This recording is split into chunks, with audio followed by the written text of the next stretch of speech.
Hello everyone, स्वागत करता हूँ आप सभी का आपके अपने YouTube channel English by the base पर। ये वीडियो जिस चैनल पर आप देख रहे हैं इसका नाम इंग्लिश बाय द बेस है। और मेरा जो टेलीग्राम चैनल है वो English by Dipesh Pandey है। आप इस टेलीग्राम चैनल पर जो ये वीडियो देखने जा रहे हैं ये वोकैब सीरीज की पहली वीडियो है। आप लोगों की डिमांड पर ये वीडियो लाई जा रही है। और इस वीडियो की इस जो वोकैब सीरीज की पहली वीडियो बनने जा रही है इसका जो पीडीएफ रहेगा आपको इस टेलीग्राम चैनल पर English by Dipesh Pandey पर मिल जाएगा। तो आप लोग इस टेलीग्राम चैनल को ज्वाइन कर लीजिए और इस चैनल को सब्सक्राइब कर लीजिए। राइट, देखिए, ये मेरा छोटा सा इंट्रोडक्शन है। मैं सीजीएल में सिलेक्टेड हूँ, मेरा इंग्लिश का ये मार्क्स रहा है। राइट, तो मैं चाहता हूँ कि आप लोग भी इंग्लिश में अच्छा करें। इंग्लिश का वेटेज बहुत ज़्यादा है इस समय, तो उसमें किसी तरीके से लापरवाही काम नहीं आने वाली। अब देखो, वोकैब सीरीज की पहली वीडियो। राइट, चलते हैं सीधे अपनी वीडियो पर।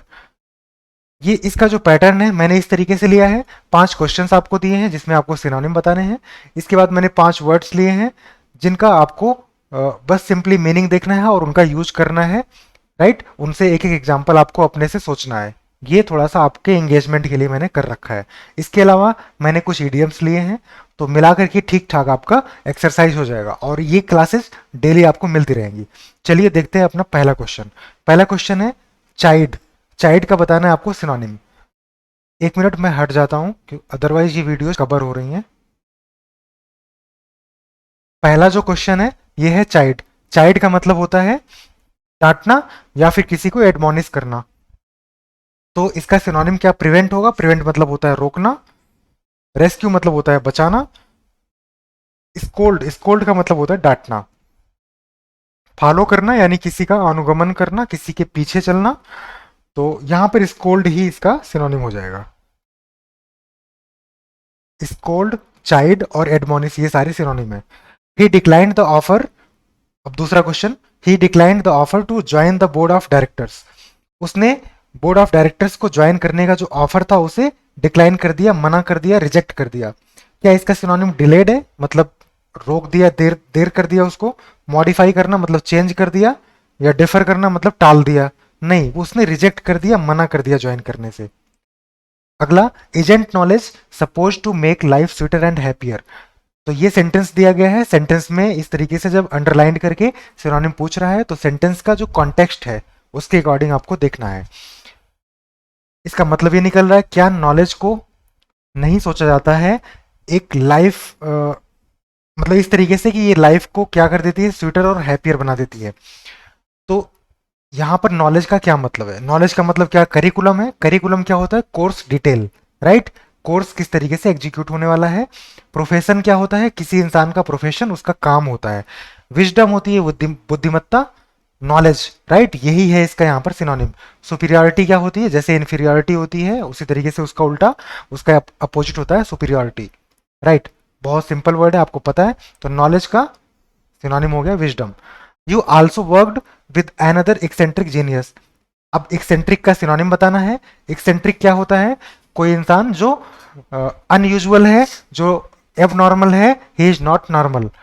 तो स्ट्रेंज टाइप का जिसका बिहेवियर रहता है, नॉर्मल बिहेवियर नहीं होता। क्या इसका सिनोनिम मिडल है, क्या इसका सिनोनिम इकोलॉजिकल है, नहीं। इसका सिनोनिम पिक्यूलियर है। पिक्यूलियर मतलब होता है स्ट्रेंज।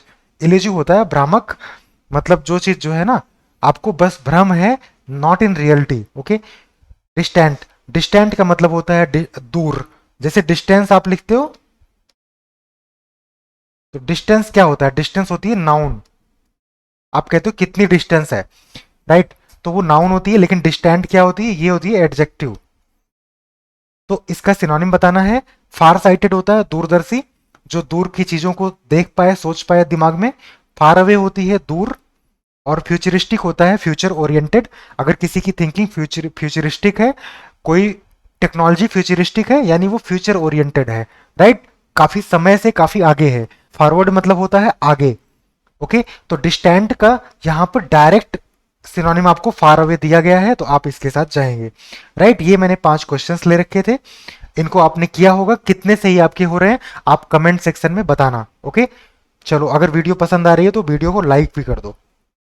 आगे देखो, ये इस तरीके से अब कुछ वर्ड्स हैं और इनका मतलब देखना है किस कॉन्टेक्स्ट में ऐसे आते हैं, कॉन्टेक्स्ट समझते हुए इनका आप यूज करेंगे, राइट। तो एडामेंट, एडामेंट मतलब होता है जिद्दी पर्सन, जिद्दी इंसान को एडामेंट इंसान कह सकते हो।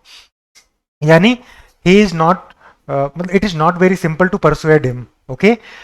और वो अनविलिंग होता है अपनी ओपिनियन चेंज करने को लेकर के, मतलब वो अपनी ओपिनियन को बदलना नहीं चाहता। Maybe he is wrong, maybe he is right, but he doesn't want to change his opinion.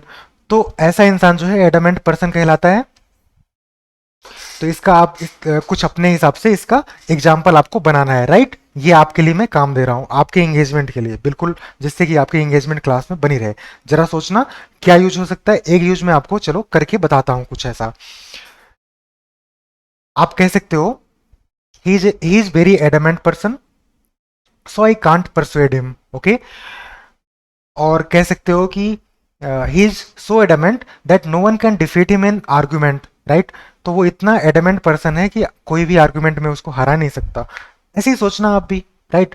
Adverse, अब अगला वर्ड है एडवर्स। एडवर्स मतलब एडवर्स सिचुएशंस होती हैं, मतलब विपरीत परिस्थितियां होती हैं, राइट। अनफेवरेबल सिचुएशंस होती हैं। तो आप कह सकते हो adverse situations always give you priceless lessons. तो एडवर्स सिचुएशन हमेशा आपको प्राइसलेस लेसन्स दे करके जाती हैं, ओके। मतलब जब परिस्थितियां विपरीत होती हैं। ऐसे भी कह सकते हो a person who comes of with flying colours when the situation is adverse is really great, कुछ ऐसा आप बना सकते हो। मतलब ऐसे ही आप कुछ अपने हिसाब से, मतलब एक इंसान जो सक्सेसफुल होकर के आता है एडवर्स सिचुएशंस में, वो इंसान महान कहलाता है, राइट। तो चलो ऐसे ही सोचना कुछ भी। पर आप लोग ना इन इन वर्ड्स को याद करने के लिए हिंदी में भी अपने आप सोच सकते हो। ऐसे जरूरी नहीं है, जैसे एडमेंट पर्सन, ऐसे भी आप कह सकते हो कि वो इंसान बहुत ज़्यादा एडमेंट है, इसीलिए उससे कोई आर्गुमेंट में जीत नहीं सकता। आपने हिंदी में भी ऐसे सोच लिया तो भी पर्याप्त है, लेकिन एटलीस्ट सोचो, राइट। आपका एंगेजमेंट बहुत जरूरी है। आपके ही कहने पर ये सीरीज में लेकर के आया हूँ, तो आप इसमें इन्वॉल्व होइए। आपको पीडीएफ दी जाती है क्लास से पहले, तो उस पीडीएफ को पहले से आप पढ़े रहो एक बार, जो क्वेश्चन है उनको अटेम्प्ट किए रहो, राइट। पूरा फायदा आपको तभी मिलेगा। अब आगे चलते हैं। तीसरा वर्ड है अफेक्टेड। अफेक्टेड मतलब होता है दिखावापूर्ण, राइट, शो ऑफ करने वाला। तो जो इंसान दूसरे को इन्फ्लुएंस करने की कोशिश करता है आर्टिफिशियल बिहेवियर के साथ में, प्रिटेंड करता है, मतलब जो है नहीं वो चीज प्रिटेंड करता है, यानी ही एज्यूम्स एयर। ये आपका एक इडियम भी हो गया, राइट। एज्यूम एयर मतलब होता है दिखावा करना। तो affected manners, persons with affected manners are generally uh, are generally showing their artificial nature at at occasions। मतलब कुछ भी इस तरीके से आप बनाओ कि जो अफेक्टेड नेचर, अफेक्टेड मैनर्स वाले लोग होते हैं, they are generally disliked by others, okay. तो अले, अले मतलब होता है शांत करना, पेसिफाई करना, okay. It is a verb. तो काम, काम हो गया, पीसफुल हो गया। इन्फ्लुएंस नहीं, ये गलत है, पेसिफाई कह सकते हो, सूद कह सकते हो, SOOTHE, मतलब शांत करना, राइट। तो अले अले, इसका मैंने ले रखा है कॉन्टेक्स्ट। अले अले जैसे the mother tried to allay her child when it started to crying. मतलब जब बच्चा रोना शुरू किया तो माँ ने प्रयास किया उसको अले करने का, यानी पेसिफाई करने का, शांत करने का, राइट। तो यहां पर मैं एग्जाम्पल्स नहीं लिख रहा हूं, पीडीएफ आपको मिली है, आपको ये सोचना है एग्जाम्पल्स।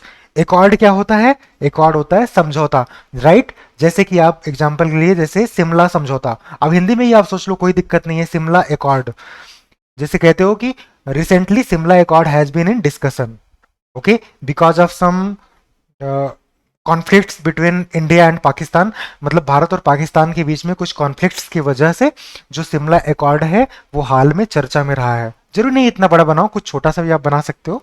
कह सकते हो India and Pakistan inked an accord, right, named as Shimla accord.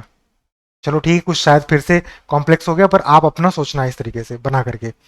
तो मैं भी सोच ही रहा हूँ आपके साथ, आपको जैसे देख रहे हैं आप ऐसे सोच ही रहा हूँ, सोच सोच करके ही आपको बता रहा हूँ। तो ये चीज़ें ना आपको बहुत हेल्प करती हैं याद करने में, कॉन्टेक्स्ट आपको याद रह जाता है जो आप जिस पर वर्क करते हो। और इसको मैंने कॉन्टेक्स्ट यहाँ पर अकॉर्डिंग लिया है, मतलब आप ऐसे सोच सकते हो अकॉर्डिंग, अकॉर्ड से ही रिलेटेड वर्ड है, अकॉर्डिंग तो पता होगा। अकॉर्डिंग मतलब किसी के अनुसार, यानी जब आप किसी के अनुसार काम करते हो, यानी you are in agreement with him, मतलब आप उसके साथ में डिसएग्रीमेंट में नहीं हो, एग्रीमेंट में हो, उसके साथ आप एग्री कर रहे हो, एकॉर्ड। तो बना लेना इसका इसका भी एग्जाम्पल। अब एडियम्स बचे हैं, इनको जल्दी से हम लोग देख लेते हैं बिना टाइम वेस्ट किए। ओके, तो एज्यूमेयर्स, ओहो ये तो वर्ड भी आ गया। अभी जस्ट पीछे हमने देखा था, क्या वर्ड था? अफेक्टेड। अफेक्टेड माइनर्स मैंने कहा था, peoples who have affected manners they assume airs, right? मतलब वो प्रिटेंड करते हैं सुपीरियरिटी। तो सुपीरियरिटी मतलब वो अपने आप को ऊंचा दिखाते हैं, बड़ा दिखाते हैं दूसरों से। एट सिक्सेज एंड सेवंस क्या होता है? In disorder after the theft the room was at sixes and sevens. या फिर और भी ऐसे सोच सकते हो आप भी सोचना इस तरीके से एग्जाम्पल बनाना, थोड़ा सा टाइम देना, राइट? ऐसा जल्दबाजी मत करना। एट लॉगर हेड्स मतलब डिसएग्रीमेंट में होना, जब डिस्प्यूट होता है आपस में, एक दूसरे से एग्री नहीं कर रहे होते, तो you are at loggerheads. The two partners were at loggerheads when the time came to pay to pay off the rent. Okay, मतलब जो रेंट देने का टाइम आया तो वो दोनों जो है लॉगर हेड्स में आ गए, राइट? मे भी ऐसे हो सकता है, तो आप कुछ भी एग्जाम्पल सोचो, पर कुछ कॉन्टेक्स्ट अपने आप से सोचो, राइट? एट ऑड्स क्या होता है? एट ऑड्स होता है डिस्प्यूट में होना, जब किसी के साथ में आपके रिलेशंस अच्छे नहीं है, you are at odds with him. Okay, you are in dispute with him. At sea क्या होता है? कंफ्यूज्ड। जैसे कि आप सोच सकते हो, बहुत ही रिलेटेबल है, अगर सी में कोई इंसान है तो वो कंफ्यूज हो सकता है, उसको डायरेक्शंस हो सकता है ना समझ में आए, चारों तरफ पानी ही पानी नजर आएगा। Eight a loss, eight a loss होता है डिसाइड करने में असमर्थ होना, मतलब आप ऐसी सिचुएशन में हो that you are at a loss, right? मतलब कि उस सिचुएशन में आप अनेबल, मतलब डिसाइड करने में आप सक्षम नहीं पा रहे हो खुद को, आप समझ नहीं पा रहे हो कि क्या डिसीजन लेना है। आपको क्लास समझ में आई है? ओके, क्लास समझ में आई है तो क्लास को लाइक कर देना, और Telegram channel English by Dipesh Pandey search कर लेना, स्पेलिंग आपको मिल जाएगा। स्टार्टिंग में जो पहला स्लाइड था मैंने यहाँ पर बताया था, इंग्लिश बाय दिपेश पांडे, पूरा ये सर्च करोगे मिल जाएगा आपको टेलीग्राम चैनल, यहाँ पर आपको इसकी पीडीएफ मिल जाएगी। और क्लास, ये जो वीडियो क्लासेज आएंगी इनके पहले ही उस पर पीडीएफ मिल जाता है, तो आप उस पर जब अटेम्प्ट किए रहेंगे तब जाकर के आपको सही बेनिफिट क्लास का मिलेगा। तो प्लीज़ इसको आप ज्वाइन कर लो और सिंसियरली क्लासेज को फॉलो करो, ये क्लासेज कंटिन्यू रहने वाली हैं, और ये मैं आपके साथ में आपके एग्जाम तक बना हुआ हूँ, इवन आफ्टर एग्जाम, राइट? तो टेलीग्राम चैनल ज्वाइन कर लो, वहाँ पर डिस्कशन भी होता रहता है। चैनल को सब्सक्राइब भी कर लो। चलो, थैंक यू आपको यहाँ तक वीडियो को देखने के लिए।